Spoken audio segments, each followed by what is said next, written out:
All right, guys, we're ready for our Four Seasons sunroom, and Daddy's gonna get a rec room with refreshments. Oh no, we'll be sleeping under the stars. Mom, what about the one with, the fun?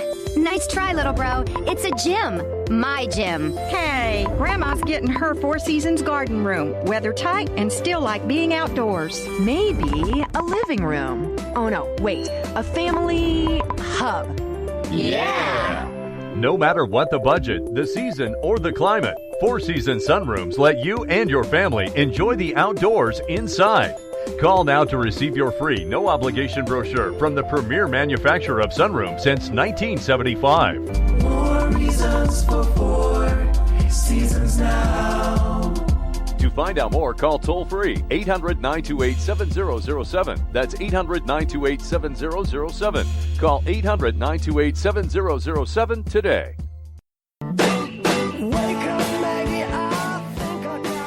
Wake up, America. I think I got something to say to you.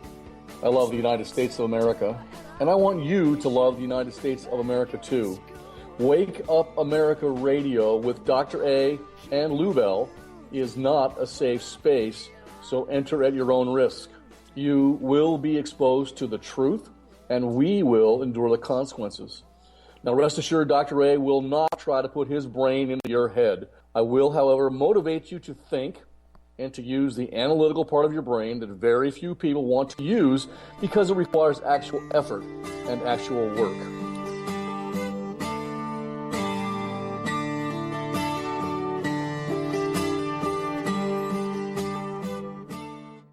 Hey, welcome everybody to Wake Up America Radio. I just got to get that in because last week my producer, Lou Esposito, scolded me vehemently because I went right into the text that I had prepared for that honest commencement speech. I hope you enjoyed that last week. I always make such a big deal, and I really didn't even say that much. I didn't scold you vehemently. She tries to handle me. And you know what, folks? Here's the thing. Lou Bell still refuses to treat Dr. A like the conservative superstar diva that I am. And I'm thinking if she keeps doing this, that she's going to lose a couple of notches of love from those two listeners in the romper room that just love her to death. But she's got to start treating me with the appropriate amount of diva respect as the conservative superstar that I am. Lou, are you on the line? Yes, I am. But when you say two listeners in the romper room, then you're forgetting, you're not acknowledging all the other people in there. Well, you're right. And so don't, so show love to everybody and, act like there's a bunch of people in there because sometimes there are. Well, the other thing is that, no, I'm not going to treat you like a diva. And you know that. You know me better than that, Doc. Well, if I could just get you and that Cornell chick, Miss Stacy, to treat me with the appropriate amount of diva respect, my life would be complete. I just, I don't know. But, we do have a lot of listeners in the Philadelphia 1360 WNGC listening audience as well. And so we're happy to have you here. What we're doing today on Wake Up America Radio is a special, very special Memorial Day. Wait a minute. Veterans Day. What day is it? I don't even know. I think it's Memorial Day. And we're going to do a special about that right now. And Lou, Memorial Day is not about a fancy car race in Indiana. Memorial Day is not about a bunch of so-called LGBTQ people wearing colorful clothing, strolling down the streets of San Francisco in unison. Memorial Day is not about sleeping in for an extra couple of hours until it's time to get your family ready for that barbecue cookout out in the backyard on that charcoal grill. Memorial Day is when we pause as a nation and remember those brave men and women who have given the last full measure of allegiance to the United States of America. On Memorial Day, we celebrate those heroic Americans who have lost their lives while protecting our freedom, our liberty in this great nation of ours. Without their dedicated service and sacrifice, courageous sacrifice, our freedom would be severely curtailed, Lou, by empires with evil designs against the nation and against the people of the United States of America. Now, Lou, in military aviation, which, I was very privileged to be part of for many years of my life. In military aviation, when a pilot is killed, his squadron mates fly what they call a missing man formation at the funeral service of this fallen hero. Now, you've out there listening probably undoubtedly have seen the missing man formation either in person or on TV shows or in motion pictures, or perhaps on the news media coverage of this type of memorial event.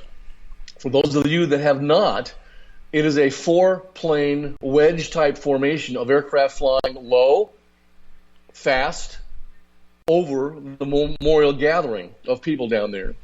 But then, just as the 4 jets arrive at the gravesite, one of the pilots pulls up and out of the wedge formation, and what they do is they create an obvious hole within this precision flight.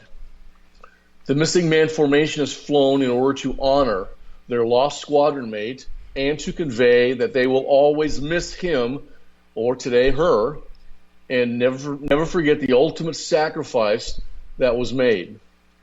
So, ladies and gentlemen, next time you see 4 military jets flying fast and low overhead, and one of them pulls up and out of the group to create the missing man formation, or if you see a picture of a bunch of M16s stacked neatly in a row with a combat helmet on top of each rifle and a pair of military boots on the ground in front of each weapon, or if you see a grown man crying at the Vietnam Memorial as he is using a pencil to etch the name of a fallen comrade onto a white sheet of paper, your heart should skip a beat as you recall those gallant heroes and the awful price they willingly paid to preserve your individual freedom and the American way of life.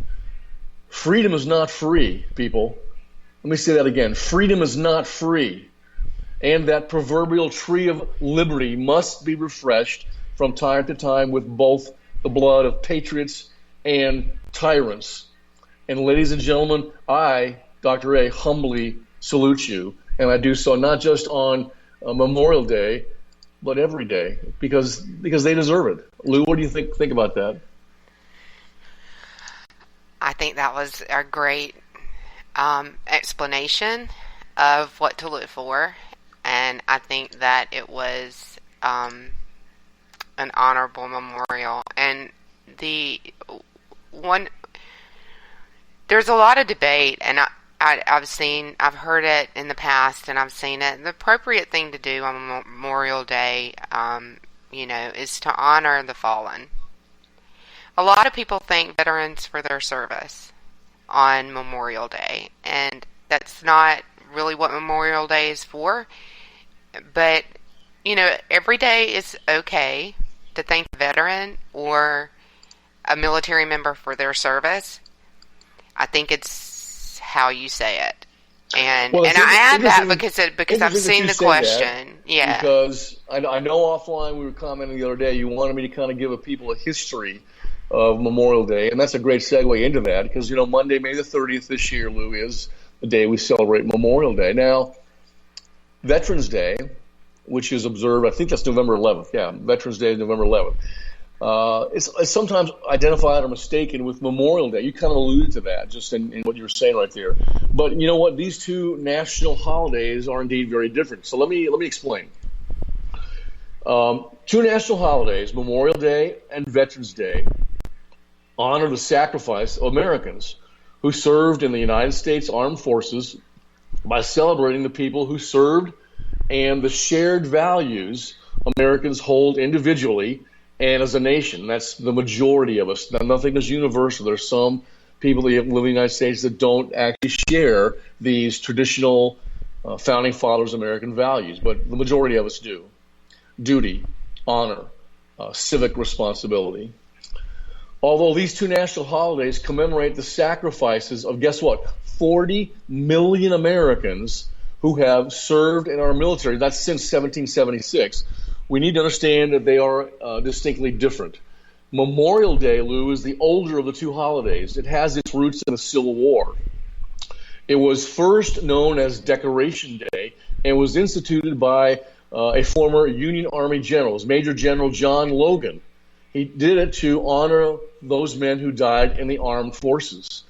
Now, General Logan said he inaugurated the observance with the hope that it will be kept up from year to year while any survivor of the Civil War remains, to honor the memory of his departed comrades for the Civil War.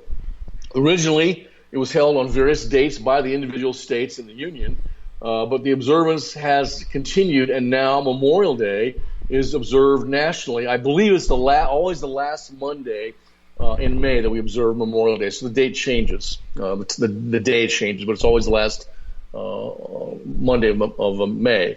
The establishment of Veterans Day, Lou, as a national holiday had a different purpose. And you kind of mentioned that. Veterans Day stems from the armistice that ended combat in World War I. That was back in November, it was the 11th of 1918. It honored all who had served in the U.S. Armed Forces in World War I. In fact, the holiday was officially called Armistice Day in 1926 and became a national holiday 12 years later in 1938. But in the Congress, there was a representative from Kansas named Edwin Reese, who proposed that November 11th be set aside as an occasion to honor those who served America in all wars instead of only World War I.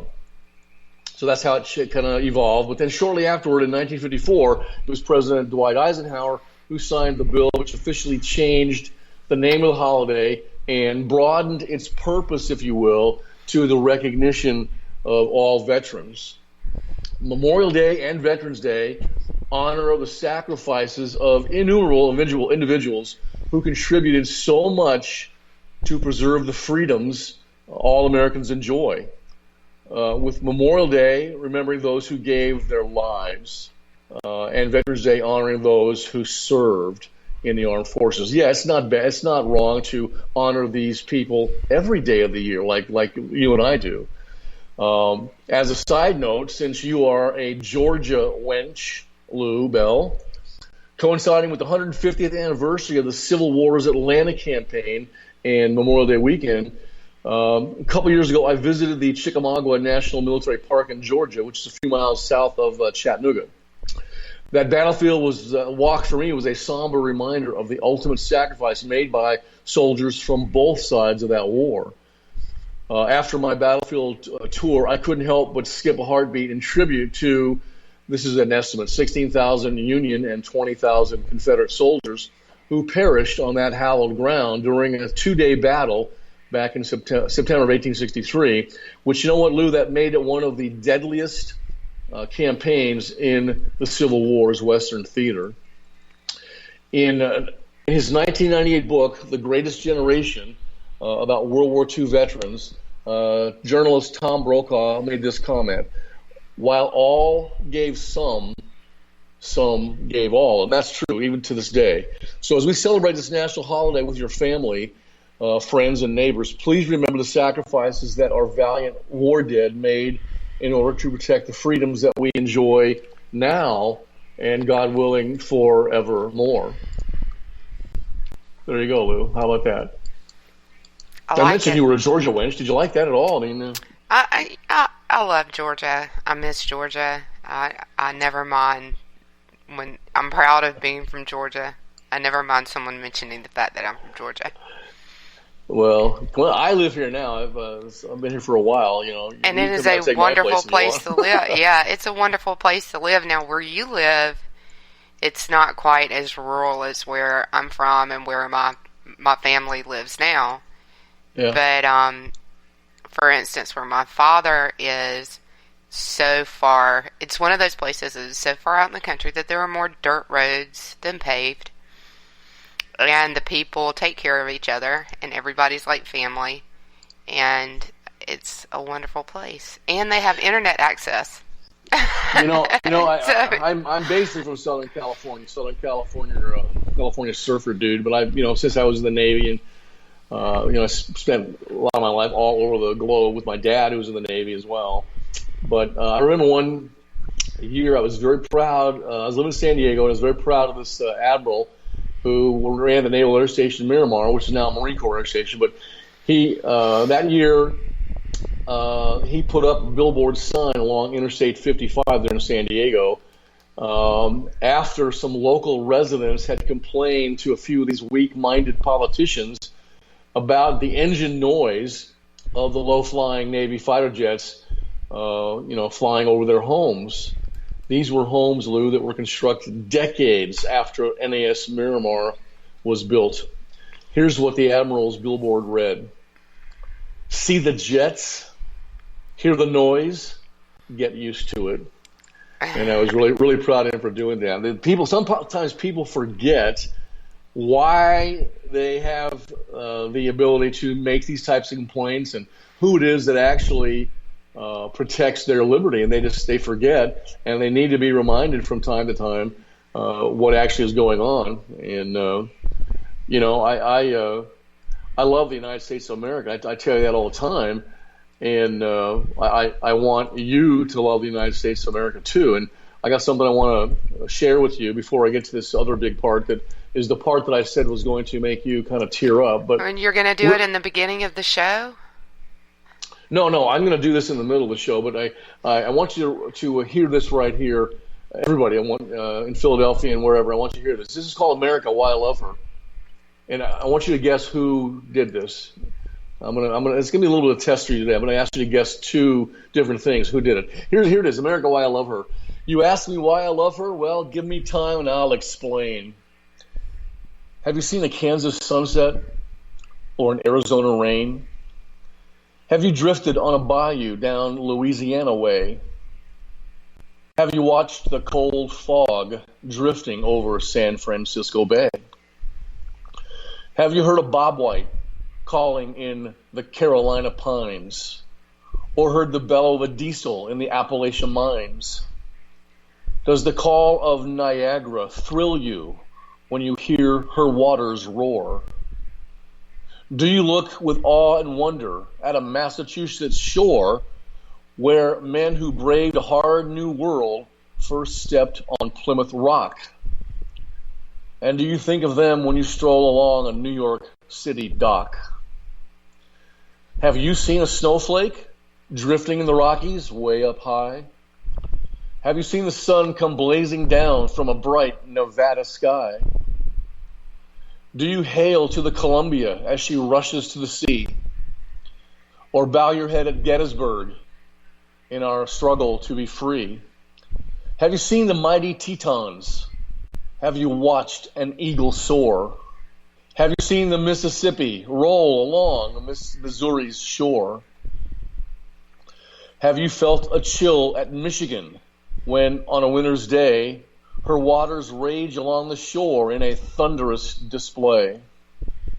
Does the word aloha make you feel warm? Do you stare in disbelief when you see the surf come roaring in at Waimea Reef? From Alaska's gold to the Everglades, from the Rio Grande to Maine, my heart cries out. My pulse runs fast at the might of her domain. You ask me why I love her? I have a million reasons why. My beautiful America beneath God's white, wide, wide sky. Who did that? Do you have any idea? No. So my favorite actor of all time, that was John Wayne. Oh. Yeah, they just turned down, I think it was in California, they were going to have a John Wayne Day, commemorative day, and some of these Hispanic guys in the California legislature, which is getting just pummeled and infiltrated by these guys, no offense intended, but I'm telling you the truth, complained that he might have been racist against Hispanics. They're so mind raped, Lou, you can't believe it. He married a Hispanic woman, you people. I don't get these people. They really, really, I don't suffer fools well, and they are that. Memorial Day, Lou. I got something here that you might enjoy, but you might enjoy it for the wrong reason. I don't know. Maybe not the wrong reason, but it may not. It might elicit several emotions in you. Are you ready for this? Can you handle this? I hope so. It's actually we need a break first. Well, I'm ready to take a break. I know. Can you believe we're that far into the show already? All right, so let's take. have no idea we're that far in the show. When I get rolling, I just build up adrenaline. Let's take one and we'll be right back.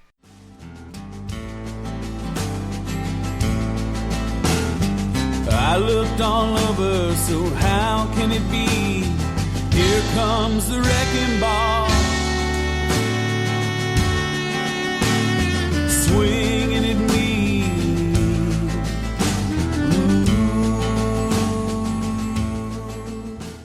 K98 Talk is continuing to expand its lineup. This means we are expanding our advertising base. Whether you're a startup trying to push through to the next level or an established business trying to supplement your advertising budget, web-based advertising is a solid investment. Thanks to Talk's newest partnership with TuneIn Radio and instant access to our sister station, K98 FM, we give you worldwide access at a reasonable cost. Interested parties should email us at advertise@k98talk.org. They know I mean well and smiling as hell if they try.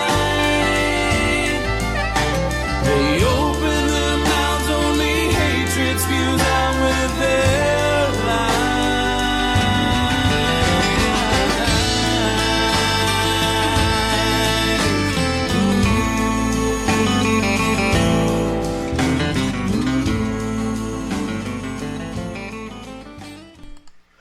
Hey, welcome back to Wake Up America Radio, everybody. And I got something here. I'm going to do a little test with Lou.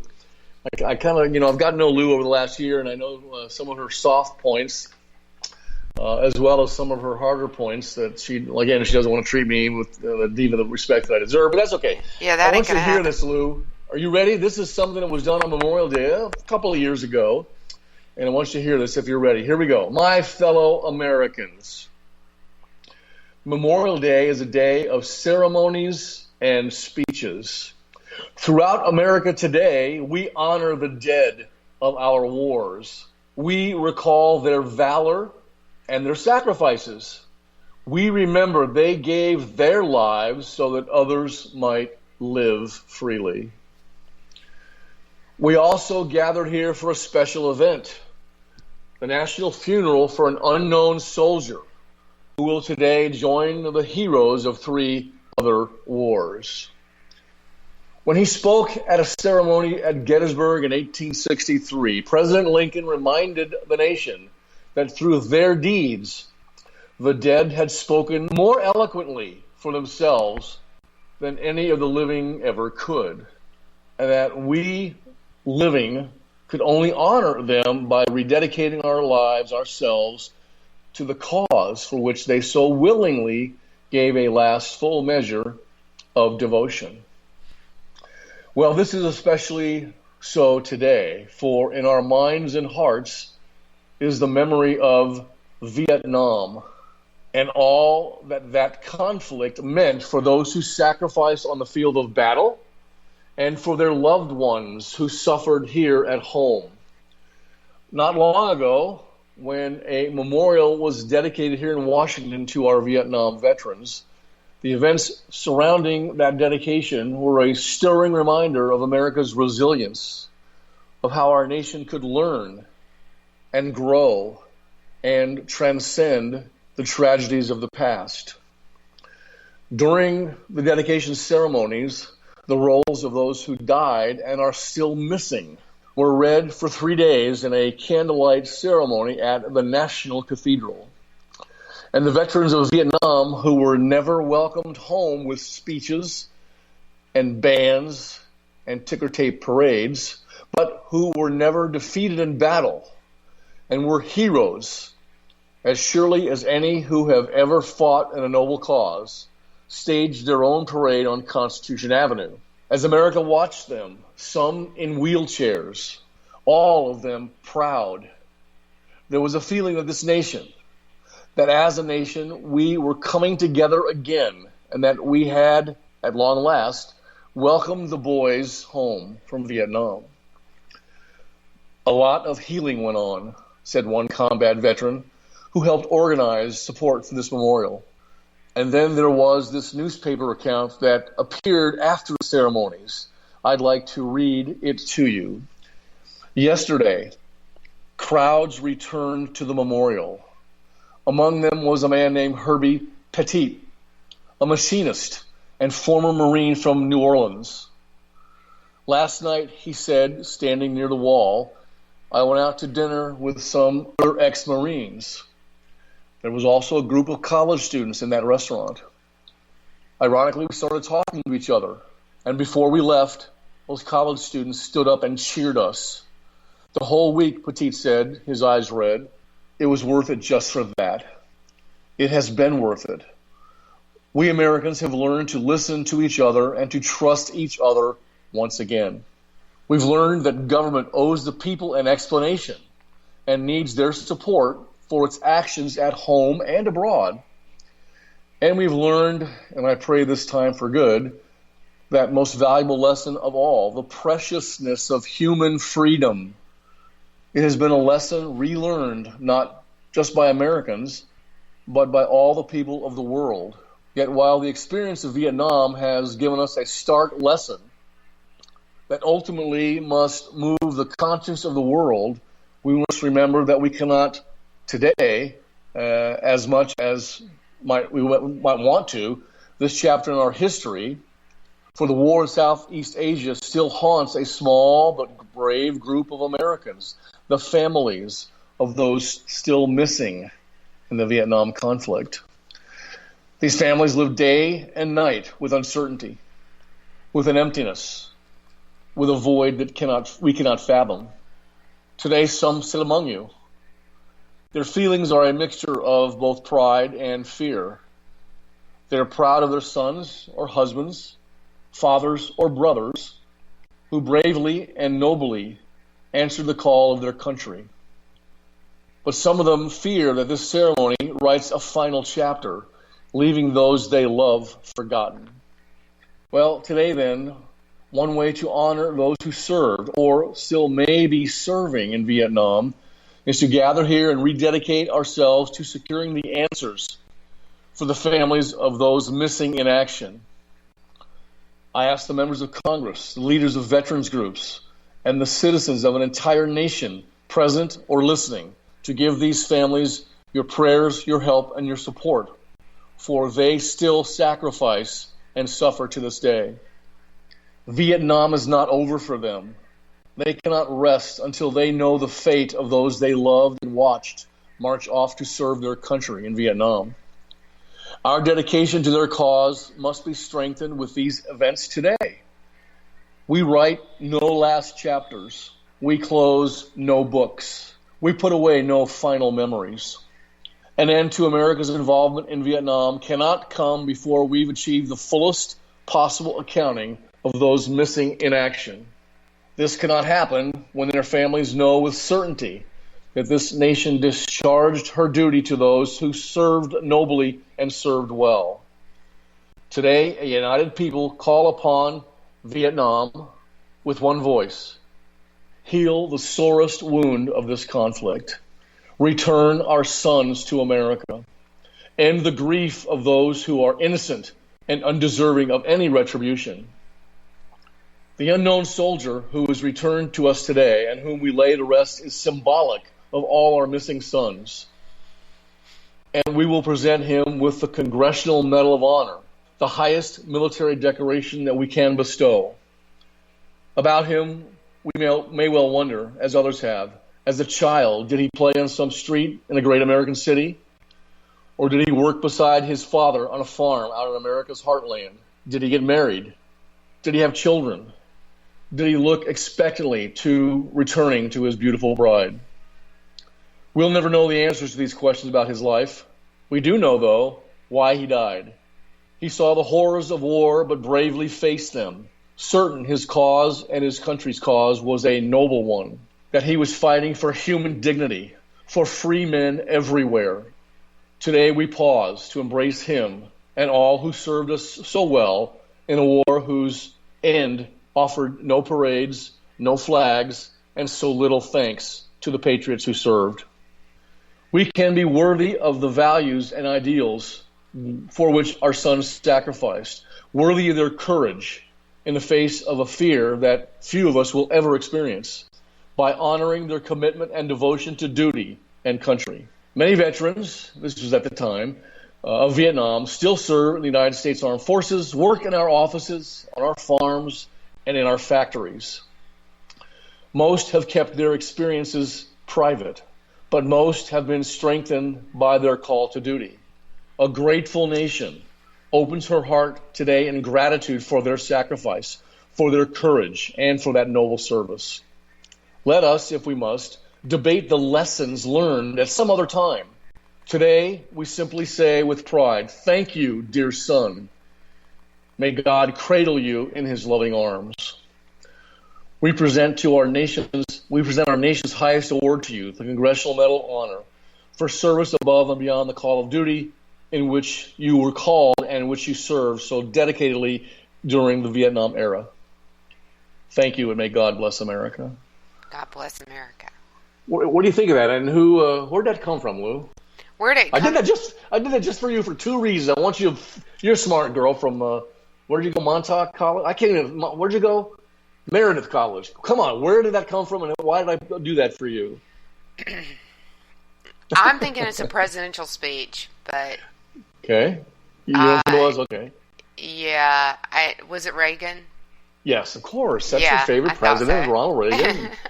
Why did I do that for you? Because he's my favorite president, Ronald Reagan.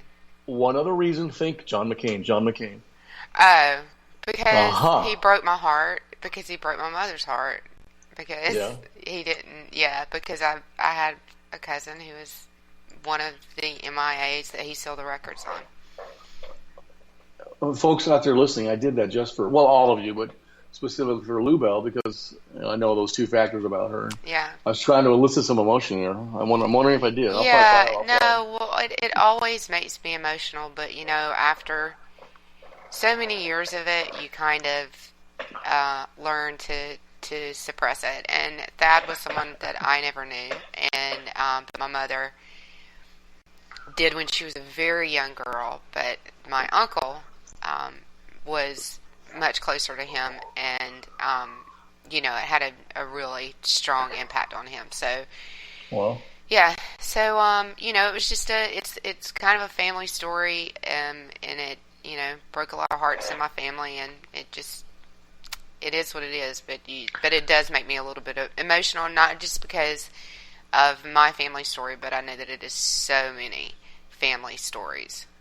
Well, he said in that speech, we don't write final chapters. There's no end to the story. And that's true. There's still many families out there that still don't know where their MIAs are, whether they're prisoners of war, doing communist duty, or whether they're dead, or they don't know. At this point, grandchildren, great-grandchildren, great-great-grandchildren that don't know what happened to their family. And that's, as somebody who, one of my many hobbies is genealogy. It's just good to know where your family came from, and when you know that they've made the ultimate sacrifice, but you don't know what that end was, it's hard to get closure, and a lack of closure can pass through generations, and it's tough on people, I think, and much more so than it ever was on me. I didn't even know the story until the Senate hearings, and that was when my mother told me about it. So yeah,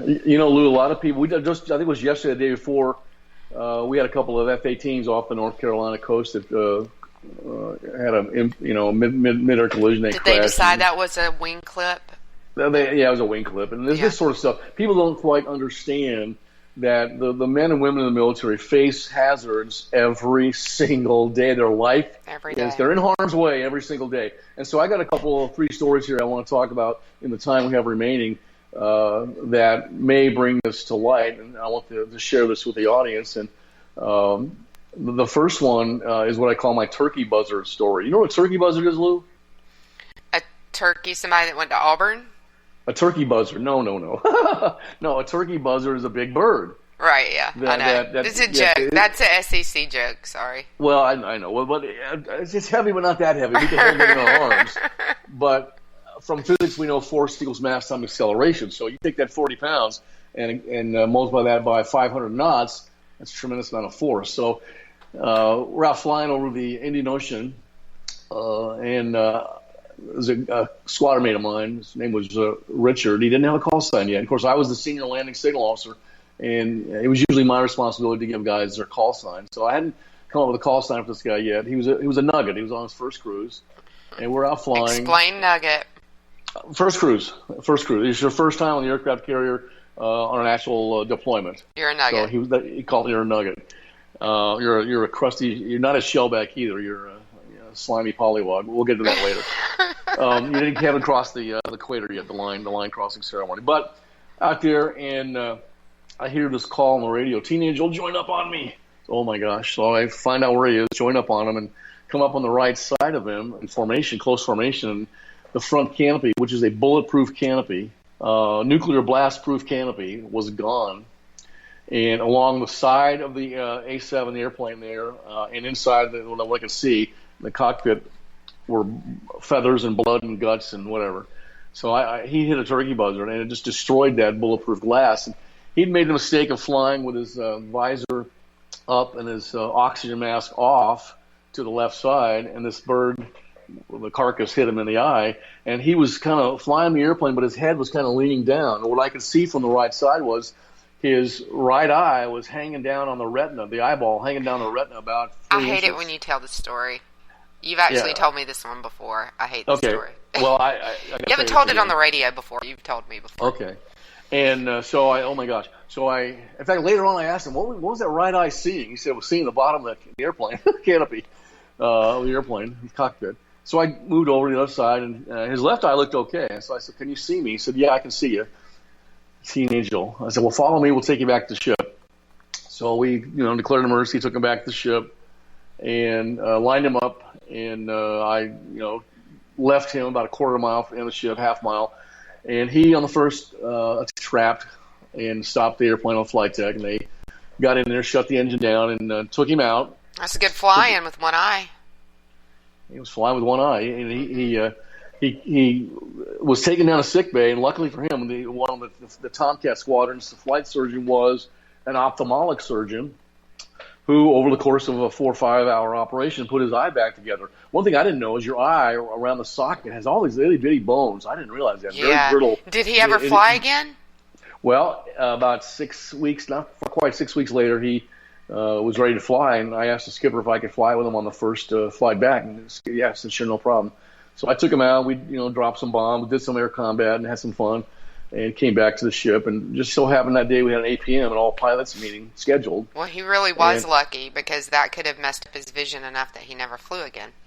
Well, that ophthalmic surgeon was a genius in putting him back together, Humpty Dumpty. But put him back together, and I thought about calling him Humpty Dumpty, but remember, Humpty Dumpty wasn't put back together by all the President's Men. So I thought about it, and I told the skipper, I said, I got his call sign, which is a big event in the Navy. So we go through a few things, that we're supposed to go through for an all-pilots meeting. Then skipper announces that Teen Angel has Richard's call sign. So I stand up, take the usual amount of flack from the squadron mates, and then say, okay, I've been giving this a lot of thought, and I've got Richard's call sign. His call sign, folks, is Dead-Eyed Dick. To this day, he's known as Dead-Eyed Dick. I think he's a Northwest captain, or I guess Northwest is gone now. That's Delta just captain. Wrong. No, that's perfect. It's just wrong. It's a perfect call sign for the turkey buzzard story, And but you see, he did. And can I just say, this is what I want to say on our Memorial Day special. That speaks to the superior training, the superior nature of our military and our naval aviators for a guy to, first of all, be able to, who has that happen to them that they don't crash? But he called you. Air Force pilots. So he called you, you came, you let him back in. He landed a jet on an aircraft carrier with one eye. Yeah. And then the surgeon on the carrier put his eye back together well enough that he could fly again. I want all my doctors to be from the Navy now. And actually, I do have one. Guys would have been done. Yeah. I love them. I do have one doctor that was a naval doctor, and he's one of the best doctors that I've ever had. Flight surgeon, dear.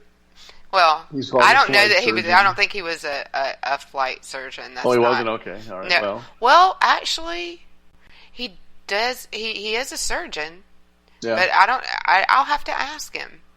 We naval aviators don't like flight surgeons because their job was to take our job away.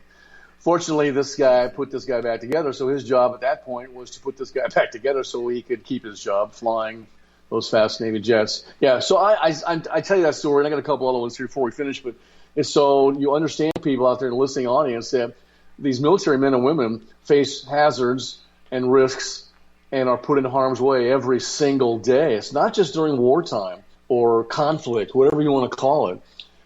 They face it every single day. Their lives could be ended just like that, based on what they're doing. And I want you to know that. And hopefully, maybe every single day you can pay homage to these guys because they deserve it. And I got two more stories if you want to go. I want to go to a break, and it's not because I want to. It's because we need to. Okay, let's take a break, and then we'll finish up here. We'll be right back. Music for Wake Up America Radio is provided by Tennessee Jed, who's new.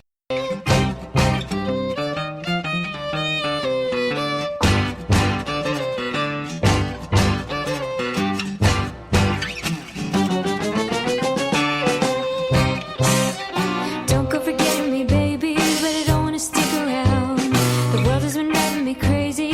Don't want to think of it meaning way too profound. A darkness abounds.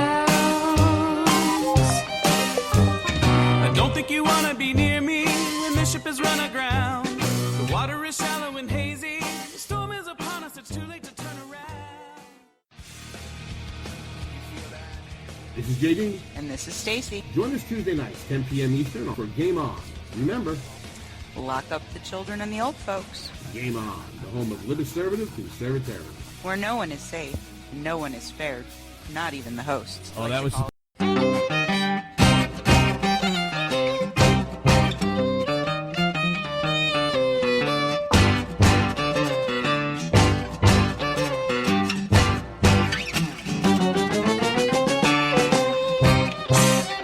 Don't go forgetting me, baby, but I don't want to stick around. The world has been driving me crazy.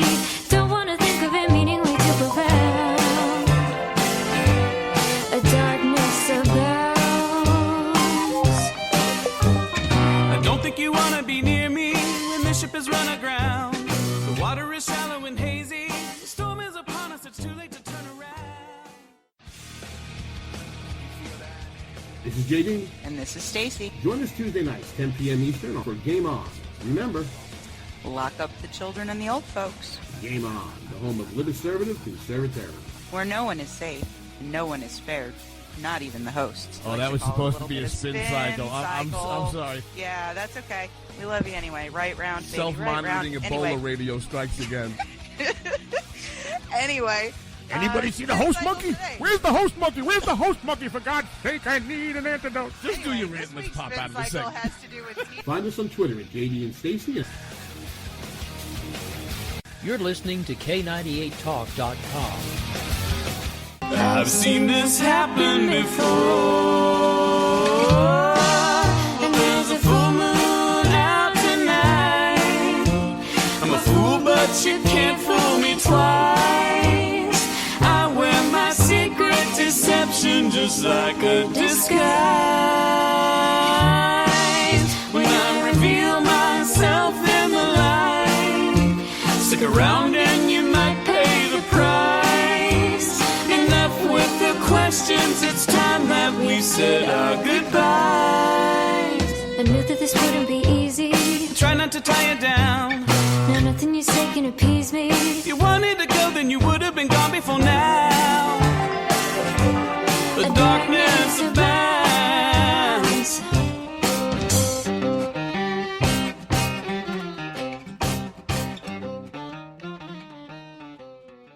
Music for Wake Up America Radio is provided by Tennessee Jed, whose new CD, Stronger, is available on iTunes. Okay, we're back. Third segment, news, and we had a little bit of debate off air. Are we going to do it again on air? Or? You want to skip it? We're talking about news, but I don't want to talk about Obama apologizing for Hiroshima, but that's what he basically did, the wordsmith speech he gave. But it is Memorial Day, and I want to give you, if we have time, I'll give you two more stories. Yeah. I was a landing signal officer. When I wasn't flying, that means I was standing on the end of the aircraft carrier with a pickle switch and a microphone in my hands.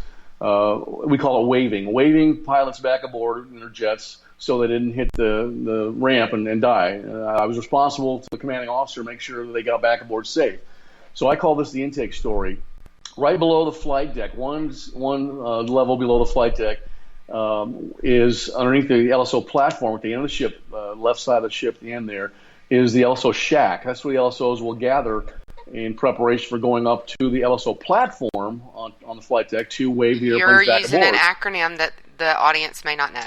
Landing Signals Officer. Okay. He's the guy that stands there and makes sure that the pilots landing on the carrier don't kill themselves or injure somebody else. He's the safety guy for landing back aboard the carrier. He's very in the naval aviation world, we call those guys gods. And I wanted to be one from the very beginning. I was very fortunate and privileged to be one. But one day it was my turn to be the LSO. I was the team leader, and I was down in the LSO shack. And it was a beautiful day, like 75 degrees out. It's not a cloud in the sky, just gorgeous. But I was down in the LSO shack, and it was taking longer for the jet noise to dissipate and go away. Because there's jets right above us, start up, they crank up, they do all their procedures, then they go and they get launched off the catapult. Well, it was taking longer than normal, and I was getting a little antsy about going up on the flight deck. And so finally, after about 20 minutes longer than it should have been, the noise, I heard this one last jet start moving away towards the front of the carrier, and the noise had dissipated enough, and I came up to the flight deck. As I was walking up the ladder to get to the flight deck, there's water coming down, and I'm getting wet. I said, "What? It wasn't raining. What's going on here?" Well, I get to the flight deck, and there's 3 or 4 enlisted men with big old fire hoses hosing down the flight deck, and they're hosing something overboard. I couldn't quite tell what it was. Well, here's what happened, Lou. We had a new man check in the squadron, a new enlisted man. He was what they call an AD. He's the guy that worked on the engine. That's what they call him, the Navy, an AD, a second-class AD. And he was working on this engine. He was underneath the engine, and my squadron mate had the engine up to 95% power. This guy opened up the panel underneath the engine and was working on it. He was tweaking. He was doing something, making something so it was reading properly to the pilot in the cockpit on his gauges. When he finished, he buttoned that back up, that little area back up, forgot where he was temporarily, and walked right in front of that engine. What happened to him? He got sucked right into that engine and immediately died. It's called the intake. Through the intake there. My squadron mate, when he realized that what had happened, the airplane's shaking violently, he shuts down the engines. Of course, now the suction stops, and when it stops sufficiently and the turbine blades get slower, it flung the remainder of this carcass out on the flight deck, hit the flight deck chief and broke his arm. And then you got this pile of dead body laying there, whatever's left of it, and the rest of it went through the intake and the engine, and that's what those guys were hosing overboard, was little pieces of this guy's uniform, and you can imagine what the rest of it was. That's a pretty graphic story. It's a graphic story, but that's what I want you to know, that these guys, men and women that are in the military, put their lives in harm's way for our freedom every single day. It's not just during warfare, and that's what brought that up was that those 2 F-18s that bumped in the air and crashed off your coast there in North Carolina. Yeah. The last story I want to tell you is called the air medal story. I was sitting in a hooch on the island of Diego Garcia out in the middle of the Indian Ocean. This is an island owned by the British. In fact, all the things on that island are British subjects. Even the crabs are British subjects. You can't just go out and kill a crab. They're British subjects. But so I'm sitting there. It's probably noon, a little after noon, and the air ops officer of the base came into the hooch and said an airplane from the USS Independence, the aircraft carrier that was going to relieve us in the Indian Ocean so we could go home, had declared itself a lost aircraft, and could I get airborne and find him? Luckily, I probably was the only guy that day because we were there for the whole day, little R&R. I was the only guy that wasn't out fishing or had a beer that morning. I was doing good. So I said, yeah. So got airborne, went up to like 40,000 feet, did the old standard naval aviation trick. It's called 2992, where I set my TACAN to 29, channel 29, and I tell him to set his TACAN to 92, and the needles on our instruments point to each other and give us a distance. So I immediately found out where he was and how far away he was. He was about 320 miles past the island, and I asked him what his heading was. He told me he was heading the wrong direction. He's headed 180 degrees out. So he'd overflown the island by 320 miles and was continuing to fly. I said, hey, make a 180, turn around. So he turns around and starts heading actually towards the island of Diego Garcia. And I said, how much gas have you got left? Because that's always important to a naval aviator. What's your fuel state? Yeah, out there over the middle of the water. Right. And I quickly surmised that he didn't have enough gas. He had enough gas for maybe 50 minutes of flight, and he had about an hour to get there, something like 45 minutes, something like that. And it was going to be very close for him. So I knew from being there on the island that there was an Air Force crew there that was a KC-135 air refueling airplane that had been working with the aircraft carrier and the squadrons the previous 3 days. And that was very fortunate because the KC-135, when it does airborne refueling for Navy guys, has to have a completely different system. It's called a drogue. They extend the drogue, and we fly our air refueling probe into this basket. The Air Force guys don't do that. The guy in the KC-135 flies his little pointer or whatever into their airplane. Well, we fly ours into the drogue basket. So it didn't have to be refitted. It was already fitted. It didn't have to be refitted. They had it. So they called and got the captain, which was a young captain, told him what was going on. He got this KC-135 airborne in like 19 minutes. It was amazing. That guy right there deserves tremendous accolades. Gets it airborne. Now, as is typical for these types of stories in real life, the weather was terrible. We call it dog meat. It was dog meat weather. Well, but isn't that probably how he got lost to begin with? Because the ocean and the sky look the same. Everything looks the same when you're out. No, you're using inertial navigation. You shouldn't get lost at all. It tells you exactly where you are when you look at your instruments. It's all instrument Well, how do you think he got lost? I'm going to tell you how he got lost. Oh, okay. I found a layer between the clouds, about 2,000 feet, where it was sort of clear. And I got everybody at that altitude and started giving them each vectors to get them joined up. Finally got them where they were inside of each other, turned the KC-135 in one direction, and the airplane, the jet that had 4 lives on board, by the way. One of them was the Admiral's aide. Got in behind this jet, and the pilot later told me at the O Club, Randy, when I plugged in to the air refueling drogue, the right engine quit. And so he was very close to flaming out and swimming with the big sharks there in the Indian Ocean. Well, as soon as he plugs in, he gets the gas and starts right back up. Now he's good. Now he's golden. So he stays there and sucks up the go-go juice for a little while. We go back that night at the O Club on Diego Garcia and sharing a couple beers and back when I used to drink beer and lobsters, those rock lobsters, having fun and swapping stories. Well, the guy in the right seat, this was an S-3 submarine attack jet. One pilot and the guy in the right seat is the tactical coordinator. He was also the navigation officer of the squadron. He'd been giving his squadron mates lessons on how to properly use the INS for the last 3 weeks. He gets out there and gets lost. He put the wrong coordinates in, got lost, and luckily we were able to save him and the 3 people that were with him. We gave that guy a new call sign. We called him Magellan because Magellan got lost on his cruises. The squadron, we gave them a new call sign too. We called them the Pathfinders. Now, about 2 months later, Admiral Red Dog Davis pins the Air Medal with the Bronze Star on Randy Arrington's white uniform. Air Medal with Bronze Star on my uniform for meritorious achievement in aerial flight. The captain that got that KC-135 airborne, my brothers in the Air Force, took his wings away. He never flew again in the Air Force. Why? That's the difference between the Navy and the Air Force.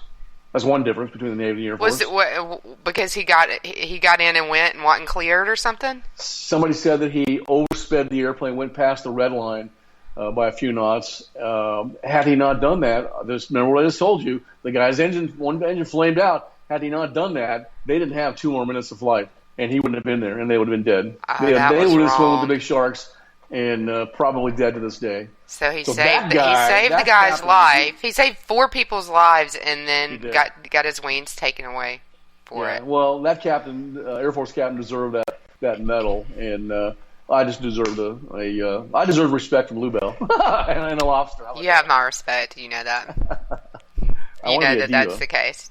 I want to be a superstar conservative diva in your mind, and you just won't let me have that. Well, you told us stories today of some. Yeah, I'm going to skip over that joke. You told us stories of some fallen. You told us stories of some injured, and you told us You told us a story of some that were saved. Yeah. I think that was a good mix. Well, it's because I want people to understand that these guys' lives are in harm's way. Yeah. Not just in wartime, but in peacetime as well. Yeah. And guys perish getting ready to go to war to protect your liberty. And even when we're not at war, we're still protecting your liberty because we show the world, like Reagan said, we keep our powder dry. We have a strong military force, and that is the source of peace and freedom. Every single day, even in peacetime, our military is in harm's way. Weak. Yeah, absolutely. And we don't even have to get into the way that wars are fought that put them in danger, which we've talked about before, which drives me crazy, is running sorties and not dropping bombs. But we won't get into that because you know why? You're right on time today. We're out of time. Well, it's an honor to honor these men. It's our privilege to do that, and men and women. And everybody have a great, Memorial Day, and fire up that charcoal grill. But remember the men and women, both in the military and the ones that have given the last ultimate sacrifice for your freedom, people. So long. Yeah, absolutely. This is Wake Up America Radio, K98 Talk on Thursdays at 8 p.m. Eastern, and WNJC on Tuesdays at 5 p.m. Eastern. That's out of Philadelphia, Super 1360 AM. And we'll see you next week. Happy Memorial Day. Wake Up America Radio on WNJC is part of the Conservative Commando Radio Network. Wake up, Maggie, I think I got something to say.